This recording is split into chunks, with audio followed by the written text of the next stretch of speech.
সবাইকে স্বাগত দীপ্ত সংবাদে, সাথে রয়েছে দোলা ডলরেস। শুরুতেই জানাবো সংবাদ শিরোনাম। ইসলামী বিশ্ববিদ্যালয়ের শিক্ষিকাকে ছুরিকাঘাতে হত্যা, অভিযোগ ওঠা কর্মচারীর আত্মহত্যার চেষ্টা। চাঁদাবাজ ও সন্ত্রাসীদের তালিকা প্রস্তুত, শিগগিরই অভিযান, ডিএমপি কর্মকর্তাদের সভায় স্বরাষ্ট্রমন্ত্রী। যুক্তরাষ্ট্রের সাথে করা বাণিজ্য চুক্তি সংশোধন করা যাবে, বাণিজ্য মন্ত্রীর সাথে পল কাপুরের বৈঠক। যুক্তরাষ্ট্রের হামলায় ইরানে 11 শতাধিক বেসামরিক নাগরিক নিহত, খামেনির স্মরণ অনুষ্ঠান স্থগিত।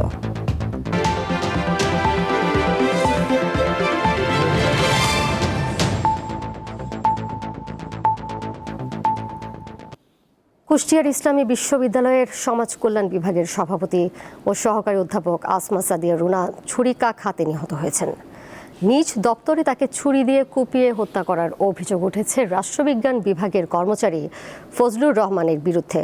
গুরুতর আহত অবস্থায় ওই কর্মচারী হাসপাতালে চিকিৎসাধীন রয়েছেন। প্রত্যক্ষদর্শীরা জানিয়েছেন, হামলার পর ফজলুর আত্মহত্যার চেষ্টা করেন। বুধবার বিকাল 4টার দিকে ইসলামী বিশ্ববিদ্যালয়ের থিওলজি অ্যান্ড ইসলামিক স্টাডিজ অনুষদ ভবনের সমাজ কল্যাণ বিভাগে এই ঘটনা ঘটে। খবর পেয়ে প্রক্টোরিয়াল বডি ও বিশ্ববিদ্যালয় থানা পুলিশ দুজনকে উদ্ধার করে প্রথমে বিশ্ববিদ্যালয় মেডিকেল ও পরে কুষ্টিয়া জেনারেল হাসপাতালে নেয়। জানা গেছে, ফজলুর রহমান সমাজ কল্যাণ বিভাগের চুক্তিভিত্তিক কর্মচারী। সম্প্রতি তাকে রাষ্ট্রবিজ্ঞান বিভাগে বদলি করা হয়।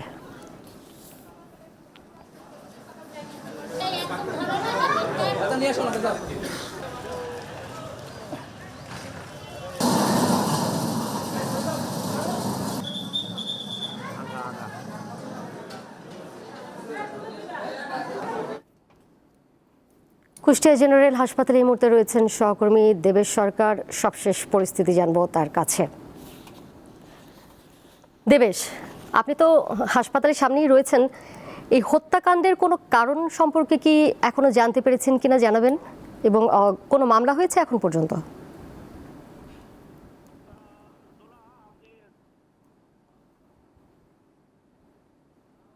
সাড়ে 3টা থেকে 4টার সময় কুষ্টিয়া ইসলামিক বিশ্ববিদ্যালয়ের সহকারী অধ্যাপক আসমা সাদিয়া রুনা, তিনি সমাজ কল্যাণ বিভাগের সভাপতির দায়িত্বে রয়েছেন ইসলামিক বিশ্ববিদ্যালয়ে। তিনি তার এই ফজলুর রহমান নামে তার এই বিভাগের একজন কর্মচারী দ্বারা ছুরিকাঘাতের তার মৃত্যু ঘটেছে। ঘটনাটি অত্যন্ত হৃদয় বিদারক এবং মর্মান্তিক। ঘটনার পরপরই আমরা কিন্তু কুষ্টিয়া সদর হসপিটালে চলে এসেছিলাম। এখানে উপস্থিত ছিলেন বিশ্ববিদ্যালয়ের শিক্ষক, কর্মচারী সহ ছাত্ররা। আমরা তাদের সঙ্গে কথা বলেছি, তারা ঘটনার বর্ণনা করেন। ইতিমধ্যে আমাদের কাছে কিন্তু একটা ভিডিও হাতে এসেছে, যে ভিডিওর মাধ্যমে দেখা যাচ্ছে যে মৃত যিনি শিক্ষিকা তিনি মাটিতে পড়ে আছেন এবং ফজলুর রহমান তিনি নিজেই নিজের গলায় ছুরি চালাচ্ছেন মাটিতে শুয়ে। আমরা কথা বলেছিলাম বিশ্ববিদ্যালয়ের কুষ্টিয়া ইসলামিক বিশ্ববিদ্যালয়ের ভিসি নকিব মোহাম্মদ নসরুল্লাহ সঙ্গে। তিনি আমাদেরকে জানিয়েছেন যে আসলে বিশ্ববিদ্যালয় কর্তৃপক্ষ এখনো জানেন না যে কেন এবং কি কারণে এই হত্যাকাণ্ডের ঘটনা ঘটেছে। অপরদিকে আমরা জেলা পুলিশ সুপার জসিমউদ্দিনের সঙ্গে কথা বলেছি, তিনিও আমাদেরকে জানিয়েছেন যে ঘটনার আকস্মিকতায় আসলে বিভিন্ন জায়গা থেকে বিভিন্ন ধরনের তথ্য আসে, তাই তারাও যাচাই বাছাই করছেন বিভিন্ন তথ্য এবং এরপরে তারা দেখবেন যে আসলে পরে আমাদের গণমাধ্যম কর্মীদেরকে জানাবেন যে কি কারণে হত্যাকাণ্ড ঘটেছে। তবে আমরা বিশ্বস্ত সূত্র থেকে খবর পেয়েছি যে এই 2018 সাল থেকে যখন থেকে ইসলামিক বিশ্ববিদ্যালয়ে সমাজ কল্যাণ বিভাগ প্রতিষ্ঠা হয়, তখন থেকে এই কর্মচারী ফজলুর রহমান, পিতা হাসিবুল খন্দকার ফজলু এর নাম, পিতা হাসিবুল খন্দকার, যার বাড়ি ইসলামিক বিশ্ববিদ্যালয়ের সামনেই শান্তিডাঙ্গা গ্রামে, তিনি এই বিভাগে ডে লিভার হিসাবে, মাস্টার রোলেও নয়, ডে লিভার হিসাবে কর্মরত ছিলেন। সাম্প্রতিক সময়ে চেয়ারম্যান, এই বিভাগের চেয়ারম্যান আসমা সাদিয়া রুনা, নিহত আসমা সাদিয়া রুনা অধ্যাপক, তিনি তাকে রাষ্ট্রবিজ্ঞান বিভাগে বদলি করে দেন এবং বলা হচ্ছে যে ঘটনার সূত্রপাত নাকি এইখান থেকেই ঘটে। তবে এখনো যেহেতু বিশ্ববিদ্যালয় বিদ্যালয় কর্তৃপক্ষ এবং পুলিশ আমাদেরকে নিশ্চিত করেনি, সুতরাং আমরা নিশ্চিত করে কোনো কিছু বলতে পারবো না। হয়তোবা পরবর্তী সময়ে পুলিশ এবং প্রশাসন আমাদেরকে জানাবে। আর এ বিষয়ে একটি মামলা প্রক্রিয়াধীন রয়েছে। কর্তৃপক্ষ এই বিষয়ে একটি মামলা গ্রহণ করার প্রস্তুতি গ্রহণ করছেন। দোলা, এই ছিল আমার কাছে কুষ্টিয়া। অপরদিকে এখানে মুমূর্ষু অবস্থায় কিন্তু সেই ফজলুর রহমান আইসিইউতে, কুষ্টিয়া সদর হসপিটালের আইসিইউতে ভর্তি রয়েছেন। তো দোলা, এই ছিল আমার কাছে সর্বশেষ পরিস্থিতি কুষ্টিয়া সদর হসপিটাল থেকে। দেবেশ, আপনাকে ধন্যবাদ। চাঁদাবাজ ও সন্ত্রাসীদের বিরুদ্ধে শিগগিরই অভিযান পরিচালনা করা হবে বলে জানিয়েছেন স্বরাষ্ট্রমন্ত্রী সালাউদ্দিন আহমদ। বুধবার ঢাকা মহানগর পুলিশের কর্মকর্তাদের সঙ্গে মতবিনিময় সভা শেষে ব্রিফিংয়ে তিনি কথা বলেন। পুলিশের প্রতি জনগণের আস্থা ফিরিয়ে আনার লক্ষ্যে সরকার কাজ করছে বলেও জানান স্বরাষ্ট্রমন্ত্রী। সরকার গঠনের পর বুধবার সকালে প্রথমবারের মতো ঢাকা মহানগর পুলিশের সদর দপ্তর পরিদর্শনে আসেন স্বরাষ্ট্রমন্ত্রী সালাউদ্দিন আহমদ। এ সময় তাকে গার্ড অব অনার দেওয়া হয়। এরপর পুলিশ কর্মকর্তাদের সাথে বৈঠকে বসেন স্বরাষ্ট্রমন্ত্রী। বৈঠক শেষে গণমাধ্যমের মুখোমুখি হয়ে তিনি বলেন, জনমনে স্বস্তি এবং পুলিশের ওপর আস্থা ফিরিয়ে আনার লক্ষ্যে কাজ করছে সরকার। এছাড়া রাষ্ট্রের নিরাপত্তা ব্যবস্থাকে কার্যকর রাখা সরকারের অন্যতম লক্ষ্য বলেও জানান তিনি। চাঁদাবাজদের তালিকা প্রস্তুত করে সেই হিসাবে তাদেরকে আইনে আওতায় নিয়ে আসার ব্যবস্থা করব খুব শিগগির। যারা অস্ত্রধারী, সন্ত্রাসী, দাগী আসামি, যারা সমাজে বিশৃঙ্খলা সৃষ্টি করছে, তাদের একটি তালিকা প্রণয়ন করা হচ্ছে। তাদেরকে আইনের আওতায় নিয়ে আসার ব্যবস্থা করব খুব শিগগির। অতীতে পুলিশের সুনাম নষ্ট হওয়ার জন্য তারা দায়ী নয় উল্লেখ করে স্বরাষ্ট্রমন্ত্রী বলেন, পুলিশ চলবে আইন অনুযায়ী। সড়কে শৃঙ্খলা ফেরাতে পরীক্ষামূলকভাবে কিছু এলাকায় ব্যাটারি চালিত অটোরিকশা চলাচল সীমিত করার কথা জানান তিনি। দেশ ও জাতির কল্যাণে তারা যে কোনো রকমের ত্যাগ স্বীকার করতে প্রস্তুত এবং তাদের প্রতিষ্ঠান হিসাবে তাদের কপালে যে অতীতে কালিমা লেপন করে দেওয়া হয়েছিল, সেই জন্য তারা নিজেরা দায়ী নয়। একটা ফেসিবাদী রেজিমের কারণে কিছু সংখ্যক লোক সেই কর্মকাণ্ড চালিয়েছে। রুল অফ ল আমরা প্রতিষ্ঠা করব এবং পুলিশ আইনানুগভাবেই চলবে। এখানে কোনো ব্যক্তির স্বৈরতান্ত্রিক কোনো নির্দেশ পালিত হবে না। পোশাক পরিবর্তন বিষয়ে জানতে চাইলে পুলিশ বিভাগের সাথে আলোচনা করে সিদ্ধান্ত নেওয়ার কথা জানান স্বরাষ্ট্রমন্ত্রী। পোশাক পরিবর্তন করলে কি মানসিকতা পরিবর্তন হবে? দিলশা দানি, দীপ্ত সংবাদ, ঢাকা। বাংলাদেশ ও যুক্তরাষ্ট্রের মধ্যে স্বাক্ষরিত বাণিজ্য চুক্তি সংশোধনের সুযোগ আছে বলে জানিয়েছেন বাণিজ্যমন্ত্রী খন্দকার আব্দুল মুক্তাদির।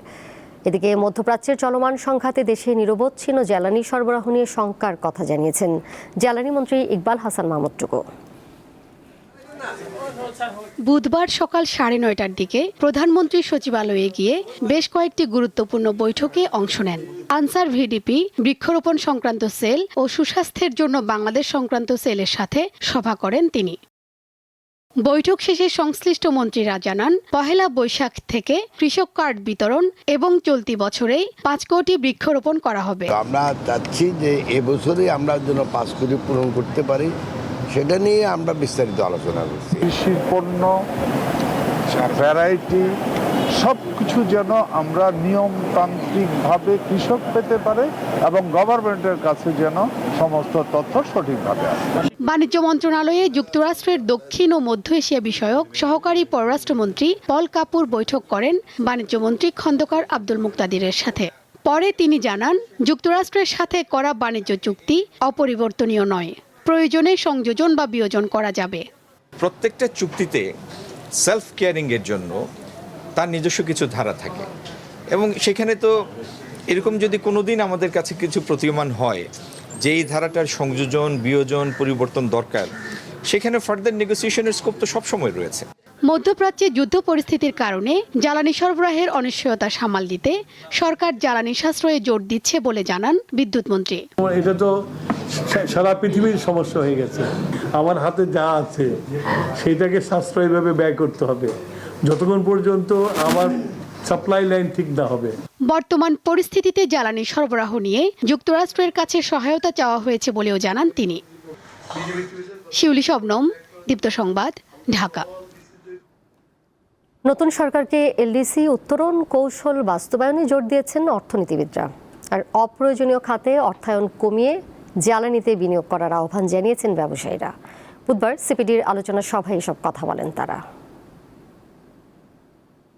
বুধবার রাজধানীতে বাংলাদেশের উন্নয়ন স্বল্প ও দীর্ঘমেয়াদে নতুন সরকারের 180 দিনের করণীয় শীর্ষক আলোচনা সভার আয়োজন করে Centre for Policy Dialogue CPD. এতে ব্যবসায়ীরা জানান জ্বালানির অপর্যাপ্ততায় হিমশিম খাচ্ছেন তারা। নীতি সহায়তা না পেলে আসবে না নতুন বিনিয়োগ। আপনি সময়মতো অর্থায়ন করেন না, সময়মতো আপনি কর্ণপাত করেন না, আপনি দৃষ্টিপাতও করেন না। আমার মনে হয় এই সরকারের আগামী 180 দিনে নতুন কিছু চিন্তা করে, ওভার অ্যাম্বিশিয়াস কিছু চিন্তা না করে, যেগুলো আপনার বাস্কেটে আছে এগুলাকে কিভাবে আপনি রিপেয়ার করবেন সেই দিকে চিন্তা করা উচিত। হাজার হাজার অ্যাপ্লিকেশন আমাদের গ্যাস কানেকশনের জন্য বিভিন্ন মন্ত্রণালয় এবং তিতাসে পড়ে আছে, কোনো নতুন কানেকশন হচ্ছে না। নতুন কানেকশন না হওয়ার কারণে আমি নতুন শিল্প বিনিয়োগ করতে পারছি না, আমি মেশিনারি আনতে পারছি না। লুটপাটটা হচ্ছে জেনে শুনে টাকাটা দেওয়া হবে না।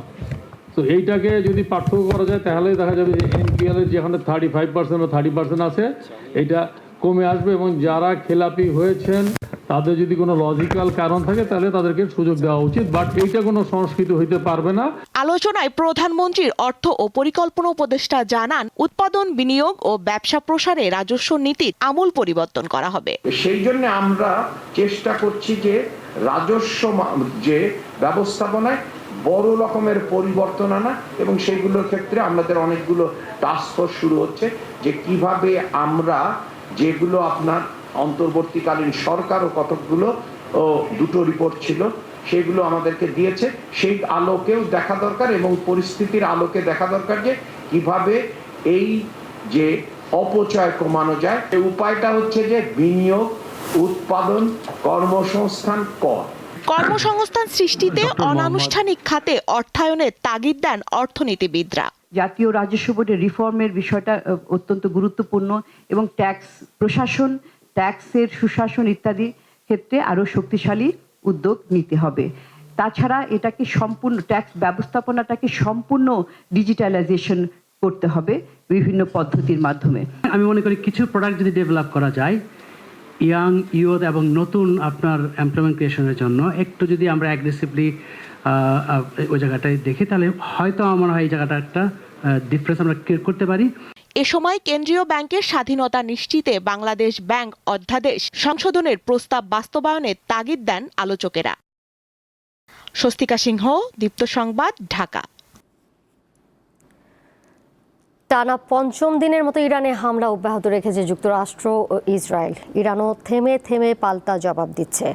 মার্কিন হামলায় 5 দিনে ইরানে প্রায় 1100 বেসামরিক নাগরিক নিহত এবং 5000-এরও বেশি মানুষ আহত হয়েছেন বলে জানিয়েছে যুক্তরাষ্ট্রভিত্তিক মানবাধিকার সংস্থা HRANA। কাতারের আল উদেইদ মার্কিন বিমান ঘাঁটি ও সংযুক্ত আরব আমিরাতের দুবাইয়ে অবস্থিত মার্কিন দূতাবাসে ড্রোন হামলার খবর পাওয়া গেছে। কুয়েতে ড্রোনের আঘাতে আহত একজন মারা গেছে।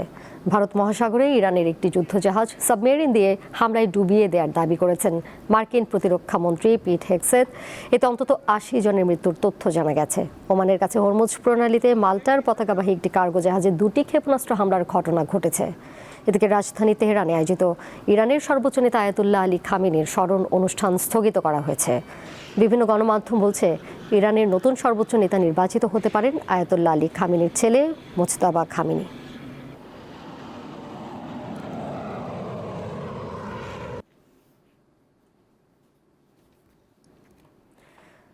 গত 1 বছর ধরে বাণিজ্য যুদ্ধ, অভিবাসন সংকট এবং নানা অর্থনৈতিক ধাক্কা সামলে ওঠা মার্কিন অর্থনীতি এখন এক চরম অগ্নি পরীক্ষার মুখোমুখি। প্রশ্ন উঠেছে, যুদ্ধ ব্যয়ের ধাক্কা কতটা সামাল দিতে পারবে ট্রাম্প প্রশাসন? এ নিয়ে এরই মধ্যে তৈরি হয়েছে নানা বিতর্ক।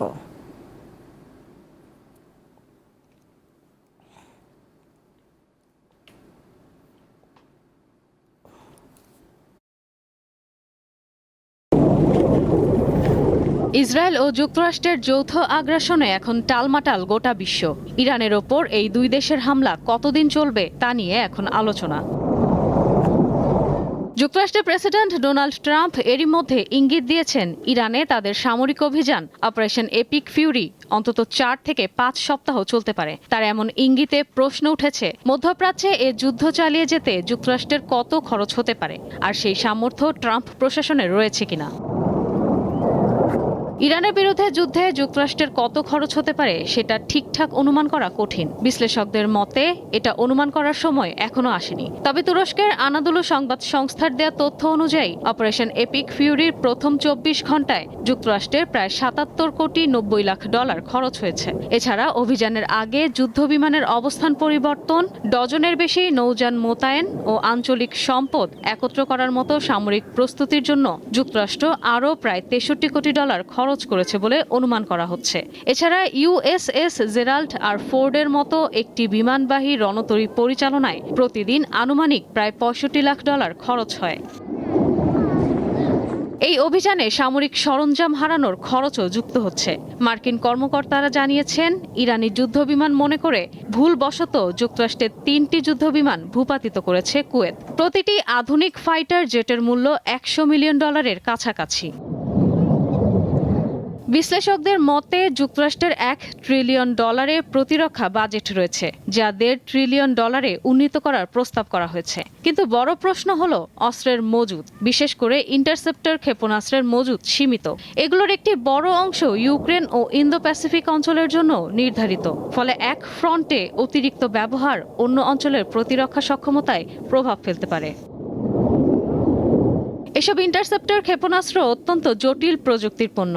এগুলো দ্রুত বড় সংখ্যায় উৎপাদন করা সম্ভব নয় বলছেন বিশেষজ্ঞরা। এছাড়া ক্ষেপণাস্ত্র প্রতিরোধ প্রক্রিয়া কয়েক সপ্তাহের বেশি চালিয়ে যাওয়া সম্ভব নয় বলে মত তাদের। ইশরাত সুমা, দীপ্ত বার্তা কক্ষ। ইরানে হামলার উদ্দেশ্যে যুক্তরাষ্ট্রের সামরিক বাহিনীকে স্পেনের ঘাঁটি ব্যবহারের অনুমতি না দেওয়ায় দেশটির সঙ্গে সব ধরনের বাণিজ্যিক সম্পর্ক ছিন্নের ঘোষণা দিয়েছেন মার্কিন প্রেসিডেন্ট ডোনাল্ড ট্রাম্প। একই ধরনের সিদ্ধান্তের জন্য যুক্তরাজ্যেরও কঠোর সমালোচনা করেছেন তিনি।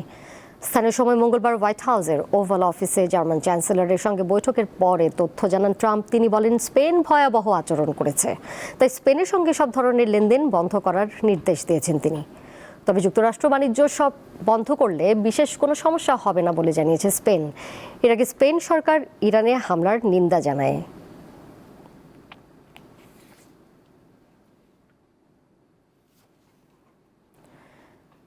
এদিকে যত দ্রুত সম্ভব আলোচনার মাধ্যমে কূটনৈতিকভাবে ইরান সংকট সমাধানের জন্য যুক্তরাষ্ট্রের প্রতি আহ্বান জানিয়েছে বাংলাদেশ।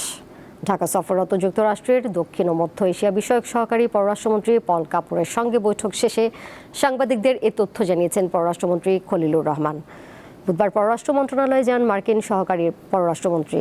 ওই বৈঠক শেষে সাংবাদিকদের খলিলুর রহমান আরও জানান, যুদ্ধ বন্ধ এখন শুধু যুক্তরাষ্ট্রের হাতে নেই, এমনকি দেশটির একার সিদ্ধান্তও নয়। তবে বাংলাদেশের মতো দেশের জন্য এই যুদ্ধের যে অর্থনৈতিক প্রতিক্রিয়া হবে তা বহন করা অসম্ভব।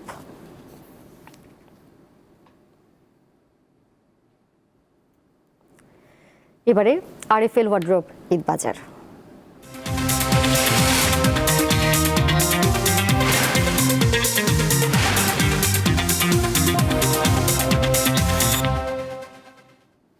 ঈদ সামনে রেখে ব্যস্ত সময় পার করছেন নারায়ণগঞ্জের জামদানি শাড়ি তৈরির কারিগররা। তবে বেচাকেনা এখনও তেমন জমে ওঠেনি বলে জানান বিক্রেতা ও তাঁতিরা। রমজানের শেষ দিকে প্রতিবারের মতো এবারও ভালো বেচাকেনা হতে পারে বলে আশা করছেন তারা। গভীর মনোযোগে হাতে চলছে বুনন কাজ। দম ফেলার যেন সুযোগ নেই জামদানি কারিগরদের।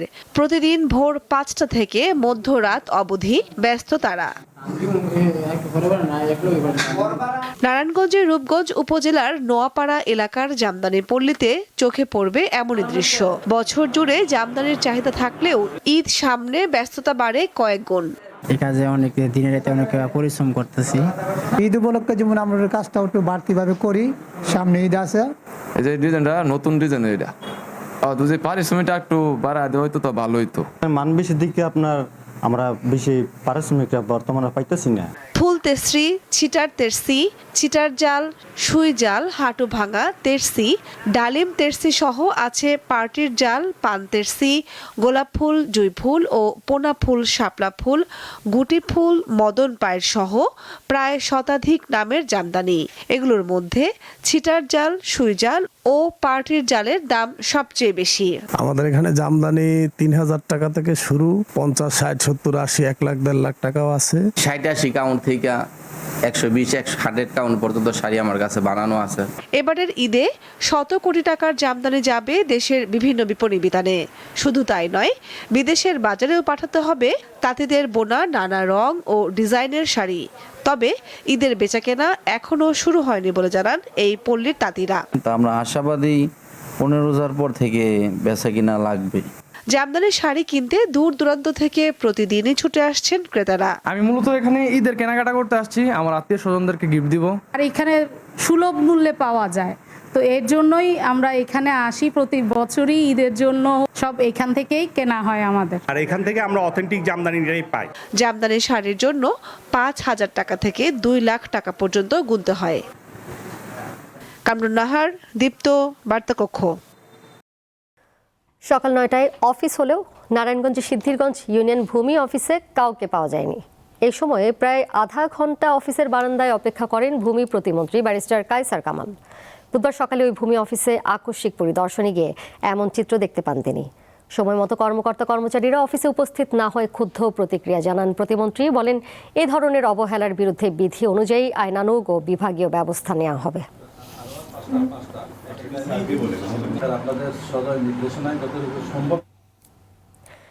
নিজের ও পরিবারের ব্যাংক হিসাব উপস্থাপন করেছেন সাবেক অন্তর্বর্তী সরকারের উপদেষ্টা ও এনসিপি মুখপাত্র আসিফ মাহমুদ সজীব ভুঁইয়া। বুধবার সন্ধ্যায় রাজধানীর বাংলা মোটরে এনসিপির কেন্দ্রীয় কার্যালয়ে সংবাদ সম্মেলনে এই হিসাব তুলে ধরেন তিনি।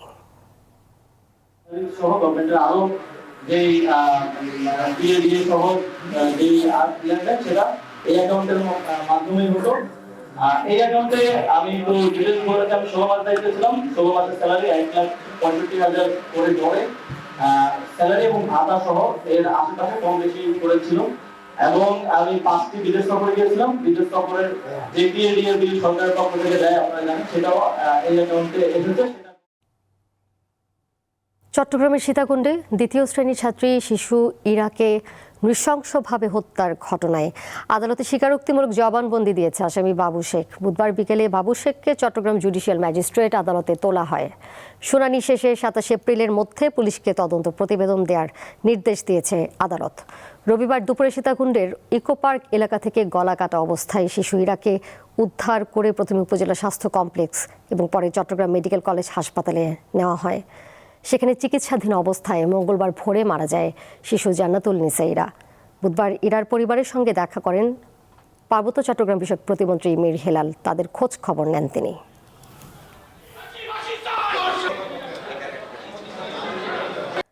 পাবনার ঈশ্বরদীতে প্রেমিক প্রেমিকাকে গাছের সাথে বেঁধে নির্যাতন ও হয়রানির অভিযোগ উঠেছে। বুধবার ঈশ্বরদীর সলিমপুর ইউনিয়নের খড়ের দায়ের গ্রামে ঘটনা ঘটে। স্থানীয়রা জানান, দিনাজপুরের নবাবগঞ্জ উপজেলার কাঁঠালপাড়া এলাকার আব্দুর রহমানের ছেলে কবিরুলের সঙ্গে ওই গ্রামের সুমি নামের এক তরুণীর পূর্ব পরিচয় ছিল। মঙ্গলবার কবিরুল ওই তরুণীর বাড়িতে আসেন। বুধবার সকালে এলাকাবাসী তাদের আটক করে। এ সময় তাদের দুজনের গাছের সাথে বেঁধে পায়ে শিকল পরিয়ে তালা মেরে রাখা হয়। এই ঘটনার ছবি সামাজিক যোগাযোগ মাধ্যমে ছড়িয়ে পড়লে ওই তরুণীকে উদ্ধার করে পুলিশ। নারী এশিয়ান কাপে পরের ম্যাচের জন্য বুধবার সিডনির জুবিলি স্টেডিয়ামে রিকভারি সেশন করে বাংলাদেশ দল। এশিয়ার শীর্ষ মঞ্চে খেলতে নেমে বর্তমান চ্যাম্পিয়ন চীনের কাছে 2-0 গোলে হেরেছে বাংলাদেশের মেয়েরা। আগামী 6 মার্চ শক্তিশালী উত্তর কোরিয়ার বিপক্ষে খেলবে বাংলাদেশ। ওই ম্যাচের প্রস্তুতি শুরু করেছেন কোচ পিটার বাটলার। খেলোয়াড়দের মানসিক সতেজতার জন্য সিডনি শহর ভ্রমণের পরিকল্পনা করা হয়েছে। সকালের রিকভারি সেশনে প্রথম গ্রুপে ফিটনেস কোচের অধীনে হালকা ব্যায়াম করেন খেলোয়াড়রা। দ্বিতীয় গ্রুপে প্রধান কোচ পিটার বাটলারের অধীনে 45 মিনিটের হালকা অনুশীলন হয়। আলহামদুলিল্লাহ বড় ধরনের কোনো ইনজুরি নেই আমাদের টিমে। সো মেয়েরা সুস্থ আছে, সেটা হচ্ছে সবচেয়ে বড় গুড সাইন, কারণ পরের ম্যাচটা আরও বেশি ইম্পর্টেন্ট আমাদের জন্য। আমরা যদি ভাগ্য যদি আমাদের সহায় থাকে, আমরা যদি একটা পয়েন্ট আনতে পারি পরের ম্যাচে, তো আমরা ওইভাবেই মোটিভেট করছি মেয়েদের। শেষ করব দীপ্ত সংবাদ, যাবার আগে শিরোনামগুলো জানিয়ে দেব আরও একবার। ইসলামী বিশ্ববিদ্যালয়ের শিক্ষিকাকে ছুরিকাঘাতে হত্যা, অভিযোগ ওঠা কর্মচারীর আত্মহত্যার চেষ্টা। চাঁদাবাজ ও সন্ত্রাসীদের তালিকা প্রস্তুত, শিগগিরই অভিযান, ডিএমপি কর্মকর্তাদের সভায় স্বরাষ্ট্রমন্ত্রী। যুক্তরাষ্ট্রের সাথে করা বাণিজ্য চুক্তি সংশোধন করা যাবে, বাণিজ্য মন্ত্রীর সাথে পল কাপুরের বৈঠক। যুক্তরাষ্ট্রের হামলায় ইরানে 11 শতাধিক বেসামরিক নাগরিক নিহত, খামেনির স্মরণ অনুষ্ঠান স্থগিত। এই ছিল এখনকার মতো, এর সাথে বিদায় নিচ্ছি আমি দোলা ডলোরেস। আরও তথ্য এবং বিনোদনের নানা খবর জানতে যুক্ত থাকুন দীপ্ত ডিজিটাল প্ল্যাটফর্মে। ধন্যবাদ সবাইকে।